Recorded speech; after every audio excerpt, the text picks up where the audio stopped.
ये कांग्रेस का मुद्दा नहीं था, जो राहुल गांधी इस समय चिल्ला चिल्ला कर कह रहे हैं कि जाति जनगणना करवानी चाहिए।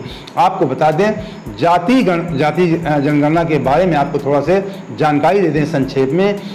इसकी गणना अंग्रेज शासनकाल में हुआ करती थी। कहते हैं 1931 के बाद जाति जनगणना नहीं हुई है। आपको बता दें, देश आज़ादी के बाद इस पे चर्चा हुई थी, लेकिन संविधान सभा के लोगों ने इस पे अपनी राय रखी, जिसमें नेहरू, पटेल और अंबेडकर जी और मौलाना आज़ाद, इन लोगों ने निर्णय लिया कि इससे समाज में विभाजन पैदा होगा अगर जातीय जनगणना करवाई जाती है तो सबसे पहले आज़ादी के बाद जो जनगणना हुई थी, आपको बता दें 1951 में, जिसमें केवल SC ST के लोगों की जनगणना करवाई गई थी। उसका मुख्य कारण था कि उनको संवैधानिक आरक्षण देना एक बाध्यता थी, इसलिए उनकी संख्या पता लगाना जरूरी था, जिसमें किसी को एतराज़ भी नहीं था। इसलिए केवल SC ST की जनगणना करवाई गई थी, बाकी किसी जात की जातिगत जनगणना नहीं करवाई थी। ये मुद्दा जोर कब पकड़ा जाति जनगणना को? आपको बता दें, ये मुद्दा 80 के दशक में जोर पकड़ा। इसकी सबसे पहले शुरुआत उत्तर प्रदेश से हुई और यहाँ के काशीराम जी, जो बसपा के प्रमुख थे उस समय, उन्होंने बात उठाई थी कि जाति आधार पर आरक्षण मिलना चाहिए। और केंद्र सरकार ने 1979 में, आपको बता दें, मंडल कमीशन बनाया था, लेकिन मंडल कमीशन बना 1980 में, लेकिन लागू हुआ 1990 में, जब प्रधानमंत्री विश्वनाथ प्रताप सिंह जी प्रधानमंत्री बने और उन्होंने सबसे इसी मुद्दे को लेकर के, वो मंडल कमीशन को लेकर ही राजनीति किया था कांग्रेस के खिलाफ। और कमंडल मुद्दे को लेकर के भारतीय जनता पार्टी ने राजनीति किया था उसी समय, सन 89 में। मंडल को लेकर के विश्वनाथ प्रताप सिंह जी ने एक नई पार्टी बना लिया था, जनता दल, इसी मंडल कमीशन के सहारे, और भारतीय जनता पार्टी कमंडल यात्रा अपना निकालना चाहती थी उसके सहारे।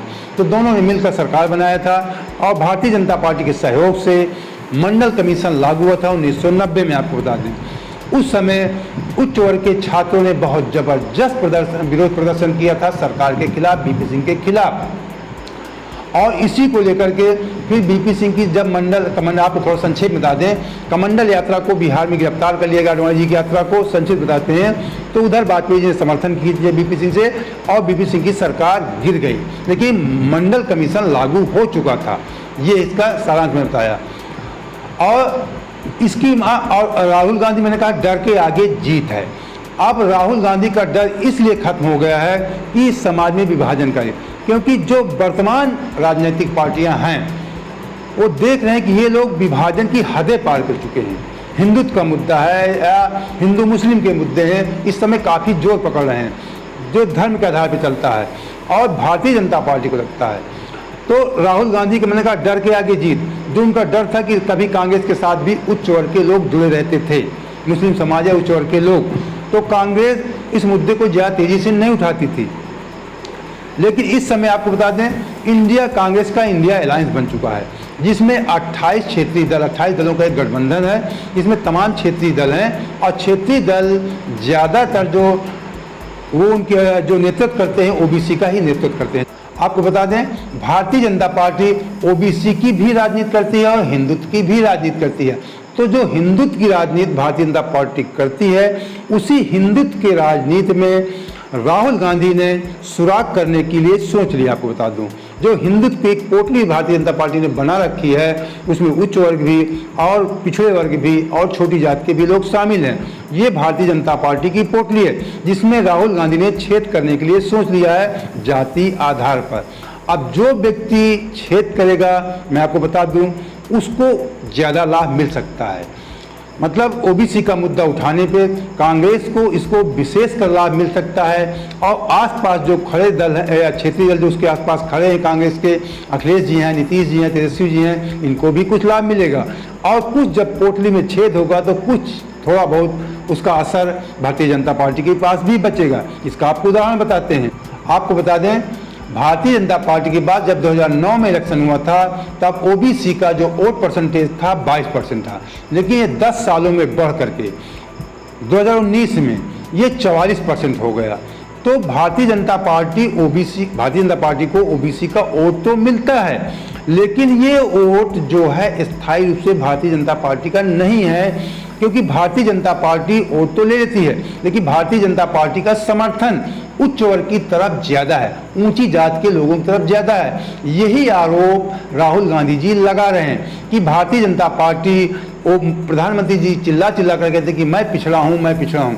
पिछड़ों की वोट तो लेते हैं, लेकिन लाभ ये उनको उतना नहीं देते जितना वोट पाते हैं। यही मुद्दे को राहुल गांधी इस समय गर्म किए हुए हैं, क्योंकि इस समय आपको बता दें 5 राज्यों में विधानसभा के चुनाव भी होने हैं, इसीलिए राहुल गांधी इस मुद्दे को तेजी से गरमा रहे हैं। साल 2010 में लालू प्रसाद यादव और मुलायम सिंह यादव ने कांग्रेस पे दबाव बनाया था, और दबाव बनाने के बाद कांग्रेस ने 2011 की जनगणना में आर्थिक और जातीय आधार पर जनगणना करवाया था। अब लोग ये भी कह सकते हैं कि जब ये जनगणना हुई थी तो कांग्रेस ने इसे लागू क्यों नहीं किया था। इसका कुछ इसमें भी कुछ दिक्कतें होती हैं। डेटा 2013 तक जुटाया गया था, जो पूरा डेटा था, इसे प्रोसेस करके फाइनल रिपोर्ट तैयार होती है। तब तक सत्ता बदल गई थी, 14 में सत्ता बदल गई थी, और 2014 में केंद्र में मोदी सरकार आ गई थी। जुलाई 2015 में बिहार विधानसभा चुनाव में पहले इसे उस वक्त के वित्त मंत्री अरुण जेटली ने एक प्रेस कॉन्फ्रेंस में जातिगत जनगणना आंकड़े जारी करने के लिए वादा किया था, अरुण जेटली जी ने। अब आपको बता दें कि जाति जनगणना से भारतीय जनता पार्टी क्यों बच रही है, मोदी जी क्यों बच रहे हैं। उसका रीजन है कि अगर जातीय जनगणना राष्ट्रीय स्तर पर हो गई तो इसका सब लाभ क्षेत्रीय दलों को मिलेगा, और क्षेत्रीय दल फिर केंद्र पे एक दबाव बनाएंगे, और फिर एक दूसरा मंडल कमीशन बनाने के लिए मजबूर करेंगे कि जात के आधार पे अब फिर से आरक्षण में बदलाव होना चाहिए। ये मोदी सरकार नहीं चाहती है। और दूसरी तरफ आपको बता दें, जो सबसे बड़ी मजबूरी है मोदी सरकार की, कि उच्च जात के लोगों को मोदी सरकार नाराज नहीं करना चाहती है। मैंने शुरू में कहा कि वोट परसेंटेज तो उनको मिल गया, 44% तक वोट गया सन 2019 के लोकसभा चुनाव में। काफ़ी हद तक उनको ओबीसी का वोट का लाभ तो मिला, लेकिन मोदी जी ये भी जानते हैं कि अगर जाति जनगणना हो गई तो जो उच्च वर्ग शुरू से उनके साथ जुड़ा था वो नाराज हो जाएगा। और मोदी जी ये भी जानते हैं कि बगैर उच्च वर्ग के राजनीति राष्ट्रीय स्तर पर नहीं की जा सकती है। मोदी जी को लगता है कि अगर उच्च वर्ग हमसे हट गया तो उच्च वर्ग समाज में एक माहौल बनाता है। मैं आपको बता दूं, ये पिटकल कहीं भी आप देखिए, चाय पान की दुकान में कहीं पर देख लीजिए, उच्च वर्ग का अगर एक व्यक्ति भी खड़ा है और 10 लोग अन्य जात के लोग खड़े हैं तो वही ज़्यादा बोलेगा और महफिल को सजा देता है, लोगों को अपने ढंग से रिझा देता है। और मोदी जी की अगर भारतीय जनता पार्टी का फॉलोअर है, भारतीय जनता पार्टी समर्थक है, तो मोदी जी के पक्ष में सारी बातें सिद्ध कर देगा और लोगों को सच लगेगा कि जो मोदी जी ने कहा वो सही है। क्योंकि जब ये लोग भी कहते हैं, उच्च जात के लोग कहते हैं, तो मोदी जी ने जो कहा सही है, क्योंकि ओबीसी का चेहरा मोदी जी हैं, मोदी जी फेस हैं। वहाँ पे जो दुकान पे खड़े हुए लोग होते हैं वो अधिकांश ओबीसी के होते हैं, बात करने वाला उच्च जात का होता है। तो ओबीसी के लोगों को लगता है कि जब उच्च जात का व्यक्ति समर्थन करता है हमारे ओबीसी के व्यक्ति के लिए, तो सच में जो मोदी जी कह रहे हैं सही है। मैंने कहा ना, मैं आपको प्रैक्टिकल धरातल की बात, जमीनी हकीकत बता रहा हूँ। तो जो उच्च वर्ग का व्यक्ति होता है, जिस प्रकार मोदी जी अपना तमाशा दिखाते हैं, वो भी 10 आदमी खड़ा करके तमाशा दिखा लेता है। तो मोदी जी को लगता है कि अगर उच्च वर्ग नाराज हो गया तो हमें सत्ता में 2 बार तो आ चुके, तिबारा आना मुश्किल हो जाएगा।